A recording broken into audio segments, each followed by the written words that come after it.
अस्सलाम वालेकुम गाइस। तो आज की जो वीडियो है इसके अंदर हम जो है माइक्रोबायोलॉजी जो है उसे स्टार्ट करने के लिए जा रहे हैं। थर्ड ईयर के अंदर जैसे स्टूडेंट्स आ रहे होते हैं एमबीबीएस के बाद, तो सबसे इम्पॉर्टेंट जो है हमारे पास सब्जेक्ट आ जाता है माइक्रोबायोलॉजी। ख़ास तौर पे इन्फेक्शियस मॉड्यूल के अंदर इसकी बहुत ज़्यादा इंपॉर्टेंस है।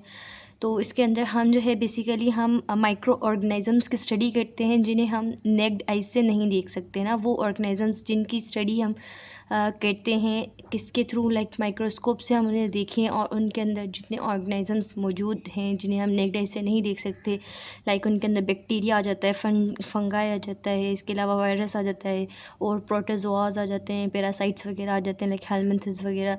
तो ये सारी के सारी जो स्टडी होती है ये हम करते हैं माइक्रोबायोलॉजी के अंदर। बेसिकली थर्ड ईयर से जो है हम जब स्टार्ट ले रहे हैं माइक्रोबायोलॉजी का, तो ये हम बेसिक 9-10 में हम पढ़ कर आ चुके हैं बायोलॉजी की बुक्स के अंदर, जिसके अंदर हम डिफरेंट चीज़ें पढ़ कर आए, बैक्टीरिया भी पढ़ कर आए, वायरस पढ़ कर आए। तो ये वही चीज़ें होती हैं, उनका थोड़ा सा ओवरव्यू लिया जाता है, उसके अलावा उन्हें फ़र्दर आगे डिस्कस किया जाता है। एक एक बैक्टीरिया, एक एक वायरस को फ़र्दर और क्लासिफिकेशन उनकी देखी जाती है और उन्हें पढ़ा जाता है और वो किस तरीके से डिजीज़ काज कर रहे हैं। तो वो सारी चीज़ें हम माइक्रोबायोलॉजी के अंदर पढ़ते हैं। सो जो आज हम पढ़ने जा रहे हैं वो हमारा जो है इसका पहला टॉपिक है, जिसके अंदर हम बेसिक बैक्टीरियोलॉजी जो है उसके अंदर हम पढ़ेंगे। इसमें हम सबसे पहले डिफरेंस देखेंगे प्रोकैरियोट्स का, यूकैरियोट्स का, और साथ में हम जो है हम वायरस, फंगाई, बैक्टीरिया, प्रोटोजोआ ये क्या हैं और इनका थोड़ा सा डिफरेंस जो है वो हम देख लेंगे, जो कि बहुत मोस्ट इम्पॉर्टेंट है। समझे, माइक्रोबायोलॉजी के लिए आपको बहुत ही इंपॉर्टेंट चीज़ें जो आनी चाहिए। सबसे पहले क्या है, cell has involved to the fundamental types. Cells जो है वो इन्वॉल्व हुआ है, उसके दो फंडामेंटल टाइप्स हैं, लाइक एक प्रोकैरियोटिक सेल है, दूसरा यूकैरियोटिक सेल है। अब जो प्रोकैरियोटिक सेल्स और यूकैरियोटिक सेल्स है इसका डिफरेंस क्या है वो हम आगे देखते हैं। अब इन्हें डिस्टिंग्विश किस बेसिस के ऊपर किया गया है? इन्हें डिस्टिंग्विश किया गया है उनकी बेसिस ऑफ स्ट्रक्चर की बेसिस के ऊपर और कॉम्प्लेक्सिटी और ऑफ अदर ऑर्गेनिजम्स। वो दूसरे ऑर्गेनिज्म से किस बेसिस के ऊपर डिफरेंट हैं, इन बेसिस के ऊपर इनको क्या किया गया है, डिफ्रेंशिएट किया गया है प्रोकैरियोट्स को और यूकैरियोट्स को। अब जो हमारे पास कैरेक्टरिस्टिक्स आ जाते हैं उनके अंदर हम डीएनए देखेंगे कि न्यूक्लियर मेम्ब्रेन के अंदर जो है डीएनए जो है वो न्यूक्लियर मेम्ब्रेन के अंदर प्रेजेंट है या नहीं प्रेजेंट है, और जो है माइटोटिक डिवीज़न जो है वो प्रेजेंट होती है या नहीं होती है, और इसके अलावा डीएनए जो है वो हिस्टोन प्रोटीन उसमें प्रेजेंट होते हैं या नहीं होते हैं, क्रोमोसोमल नंबर्स देखेंगे या फिर मेम्ब्रेन बाउंडेड ऑर्गेनेल्स देखेंगे, साइज़ ऑफ राइबोसोम्स देखेंगे या फिर सेल वॉल कंटेनिंग पेप्टाइडोग्लाइकन्स की हम सारी चीज़ें देखेंगे। अब हमारे पास जो है दो चीज़ें होती हैं, हमारे पास होता है एक प्रोकैरियोटिक सेल और एक होता है यूकैरियोटिक सेल्स। तो अब जो हमारे पास प्रोकैरियोटिक सेल्स है ना, उन सेल्स के अंदर बेसिकली हमारे पास जो डीएनए होता है वो हमारे पास डीएनए तो प्रेजेंट होता है, पर डीएनए के अराउंड जो हमारे पास न्यूक्लियर मेम्ब्रेन प्रेजेंट नहीं होती, यानी कि एक प्रॉपर न्यूक्लियस प्रेजेंट नहीं होता। अगर न्यूक्लियर मेम्ब्रेन नहीं है तो उसके अंदर न्यूक्लियोलस भी एब्सेंट होता है। इसके अलावा हमारे पास क्या होता है, माइटोटिक डिवीजन जो होती है ना वो प्रोकैरियोटिक सेल्स के अंदर नहीं हो रही होती। माइटोटिक डिवीजन के अंदर क्या होता है कि एक जो सेल है वो 2 डॉटर सेल्स के अंदर डिस्ट्रीब्यूट होता है या फिर वो रिप्रोड्यूस होता है ना, रिप्रोडक्शन के 2 डिफरेंट सेल्स बनाता है, माइटोटिक एक्टिविटी या माइटोटिक डिवीजन करवाता है, तो वो भी प्रोकैरियोटिक सेल्स के अंदर एब्सेंट होती है। तीसरी चीज़ होती है DNA associated with histones. DNA की जो स्ट्रक्चर्स होती है वो इस तरीके से जो लाइक एक सीढ़ी लाइक स्ट्रक्चर बन रही होती है, उसके अंदर जो वो बॉन्डिंग्स आ रही होती हैं वहाँ पर हिस्टोन प्रोटीन्स होते हैं जो कि उनको बाइंड करके रखते हैं, तो वो भी एब्सेंट होते हैं किन में, प्रोकैरियोटिक सेल्स के अंदर। इसके अलावा हमारे पास क्रोमोसोमल नंबर्स जो होते हैं वो एक ही सिर्फ और सिर्फ प्रेजेंट होता है। प्रोकैरियोटिक सेल के अंदर एक ही क्रोमोसोम प्रेजेंट होता है, लाइक वो सिर्फ और सिर्फ इस तरीके से एक क्रोमोसोम के फॉर्म में पाए जाते हैं। और मेम्ब्रेन बाउंडेड ऑर्गेनल्स जो हैं वो भी इसके अंदर प्रेजेंट नहीं होते हैं। किसके अंदर, प्रोकैरियोटिक सेल में। मेम्ब्रेन बाउंडेड ऑर्गेनल्स के अंदर हमारे पास आ जाता है लाइक माइटोकॉन्ड्रिया है, और इसके अलावा जो है और भी हमारे पास होते हैं जो हमारे पास मेम्ब्रेन बाउंडेड ऑर्गेनल्स होते हैं वो भी इसके अंदर प्रेजेंट नहीं होते। अब जो यहाँ पर ये प्रोकैरियोटिक सेल्स हैं इनके अंदर जो राइबोसोम्स होते हैं बेसिकली उन राइबोसोम्स का जो साइज़ होता है वो 70S होता है। कितना होता है, 70S होता है राइबोसोम्स का साइज़। 70S कैसे होता है कि राइबोसोम्स, हमने पढ़ा था कि राइबोसोम्स के 2 यूनिट्स होते हैं और इनके बीच में से जब कोई भी मैसेंजर आरएनए गुजरता है तो ट्रांसक्रिप्शन होती है। इस तरीके से इसके 2 यूनिट्स होते हैं। अब इनके जो ऊपर वाला और दूसरा नीचे वाला यूनिट होता है, इन यूनिट्स के डिफरेंट डिफरेंट एस होते हैं, सेगमेंटेशन बोलते हैं या इस तरीके से कुछ कहते हैं उसको। तो जो हमारे पास 70 एस यानी कि प्रोकैरियोट्स होते हैं, उसके अंदर हमारे पास एक जो होता है वो हमारे पास 50 होता है, दूसरा हमारे पास जो होता है 30 होता है,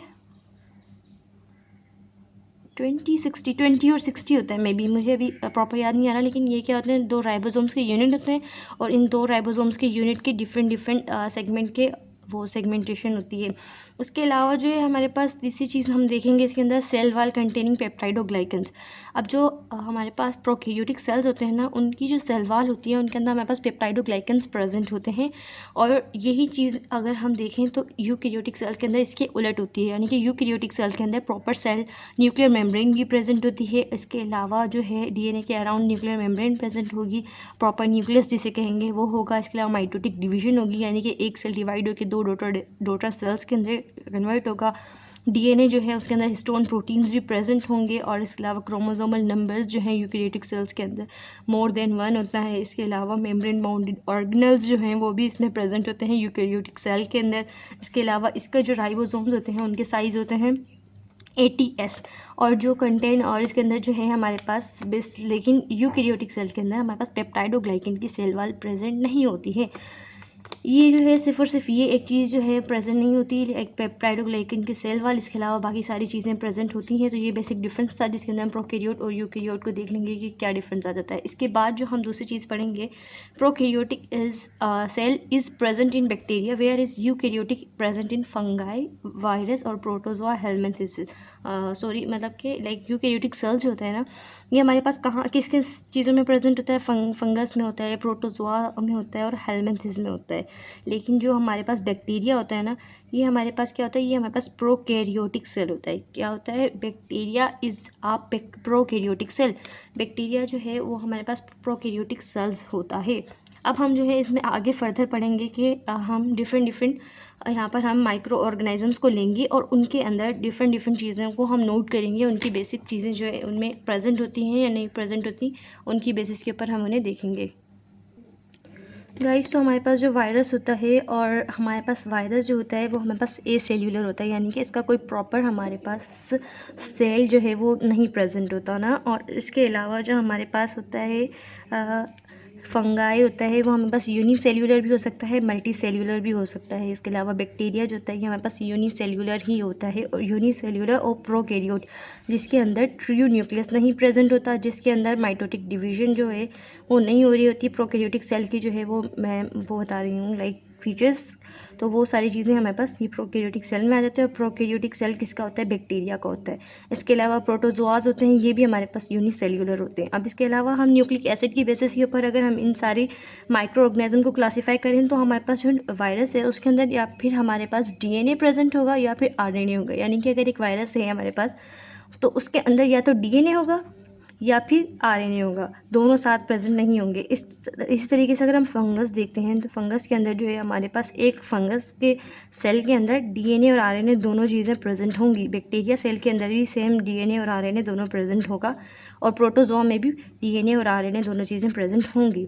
अब जो हमारे पास वायरस है उसके अंदर टाइप ऑफ न्यूक्लियस देखेंगे तो उसके अंदर न्यूक्लियस नहीं होता, सही है। और जो हमारे पास फंगाई होता है उसके अंदर यूकैरियोटिक जो है हमारे पास न्यूक्लियस होता है, क्योंकि ट्रू न्यूक्लियस प्रेजेंट होता है। ट्रू न्यूक्लियस मतलब कि उसमें सेल मेम्ब्रेन, न्यूक्लियोलस वगैरह प्रेजेंट होता है। प्रोकैरियोटिक जो है वो हमारे पास बैक्टीरियल सेल ही होता है, तो उसके अंदर प्रोकैरियोटिक होता है, यानी कि न्यूक्लियस जो है वो न्यूक्लिक डीएनए तो प्रेजेंट होता है पर क्या होता है उसके अराउंड मेम्ब्रेन नहीं होती, न्यूक्लियर मेम्ब्रेन, इसलिए इसे कहते हैं प्रोकैरियोटिक न्यूक्लियस। और ये हमारे पास बैक्टीरिया के अंदर प्रेजेंट होता है। और तीसरी चीज़ होती है वो होती है हमारे पास प्रोटोजोआ। प्रोटोजोआस के अंदर भी हमारे पास यूकैरियोटिक हमारे पास न्यूक्लियस प्रेजेंट होता है, यानी कि सेल मेम्ब्रेन प्रॉपर डेवलप होती है, न्यूक्लियोलस होता है। और इसके अलावा जो भी कैरेक्टरिस्टिक्स हमने पढ़े थे यूकैरियोट के वो हमारे पास इसमें प्रेजेंट होते हैं। अब जो हमारे पास डायमीटर है वायरस जो है वो हमारे पास 0.02 से लेकर 2 माइक्रोमीटर तक हमारे पास इसका डायमीटर होता है। इसी तरीके से जो फंगाई का डायमीटर है वो भी हमारे पास जो है 3 to 10 होता है। 1 to 5 जो है वो बैक्टीरिया का होता है। इसके अलावा यहाँ पर जो है 115 से 225 तक जो है हमारे पास ये ये हमारे पास प्रोटोजोआस का जो है डायमीटर वगैरह होता है। माइटोकॉन्ड्रिया जो है वो वायरस के अंदर एब्सेंट होते हैं, फंगाई में प्रेजेंट होते हैं, बैक्टीरिया में भी एब्सेंट होते हैं, क्योंकि बैक्टीरिया प्रोकैरियोटिक है और प्रोकैरियोटिक के अंदर हमने डिफरेंस पढ़ लिया कि उसके अंदर हमारे पास मेम्ब्रेन बाउंडेड ऑर्गेनल्स नहीं होते। और इसी तरीके से प्रोटोजोआ में भी हमारे पास क्या हो, माइटोकॉन्ड्रिया प्रेजेंट होते हैं। अब जो हमारे पास एब्सेंट होता है वो राइबोसोम्स जो हैं वायरस के अंदर एब्सेंट होते हैं। वायरस जो एसेल्यूलर है, यानी इसके पास प्रॉपर हमारे पास सेल की स्ट्रक्चर मौजूद नहीं है, सेल के ऑर्गेनल्स मौजूद नहीं है। सिर्फ वायरस जो है वो कंटेन करता है डीएनए, आरएनए और कुछ जो है उसके अंदर मेम्ब्रेन वगैरह होती हैं, एनवेलप वगैरह होती हैं, तो इसके अलावा उसमें कुछ नहीं होता, इसलिए इसे एसेल्यूलर कहते हैं। और राइबोसोम जो है फंगस के अंदर और जो प्रोटोजोआज हैं, इन दोनों के अंदर जो है वो 80S साइज़ का होता है। और जो बैक्टीरिया है, क्योंकि ये प्रोकैरियोट है, इसलिए इसके अंदर क्या होता है 70S जो है हमारे पास राइबोसोम्स का साइज़ होता है। और जो हमारे पास nature of other outer surface जो है वो डिफरेंट होती है इन सारे ऑर्गेनिजम्स की। इनके अंदर जो सबसे पहले इंपॉर्टेंट चीज़ हम याद रखेंगे कि वायरस जो होता है उसकी जो आउटर सरफेस होती है उसके अंदर हमारे पास प्रोटीन का कैप्सिड होता है और लाइपोप्रोटीन का एनवेलप होता है, या प्रोटीन का कैप्सिड होगा और साथ साथ क्या होगा, लाइपोप्रोटीन का एनवेलप प्रेजेंट होगा। फंगाई की जो हमारे पास सेल वॉल होती है वो काइटिन से बनी हुई होती है। ये हम जो है सारे के सारा ओवरव्यू ले रहे हैं, हम ये 9-10 के अंदर पढ़कर आ चुके हैं। आप उन चीज़ों को रिकॉल करें तो माइक्रोबायोलॉजी और ज़्यादा ईजी लगेगी आप लोगों को। बैक्टीरिया के अंदर हमारे पास क्या होता है, ये सेल वॉल जो है इसके अंदर पेप्टाइडोग्लाइकन्स होते हैं और इन्हीं पेप्टाइडोग्लाइकन की कंसंट्रेशन से हम बैक्टीरिया को आगे फर्दर डिवाइड करते हैं। वो हम देखेंगे ग्राम पॉजिटिव और ग्राम नेगेटिव बैक्टीरिया के थ्रू, वो हम आगे इसके बाद वाले चैप्टर्स में हम आगे पढ़ेंगे। अब जो प्रोटोजोआ है उसके अंदर हमारे पास फ्लेक्सिबल मेम्ब्रेन होती है, ये इसका हमारे पास इसकी आउटर सरफेस का एक फीचर होता है। इसी तरीके से जो वायरस होता है इनकी मोटिलिटी देखी जाए तो हमारे पास वायरस जो होता है ये नॉन मोटाइल होता है, फंगाई भी नॉन मोटाइल होता है, बैक्टीरिया जो है ये सम हाउ जो है मोटिलिटी इसमें प्रेजेंट होती है, और प्रोटोजोआस जो होते हैं ये पैरासाइट्स वगैरह होते हैं तो ये इजीली मूव करते हैं।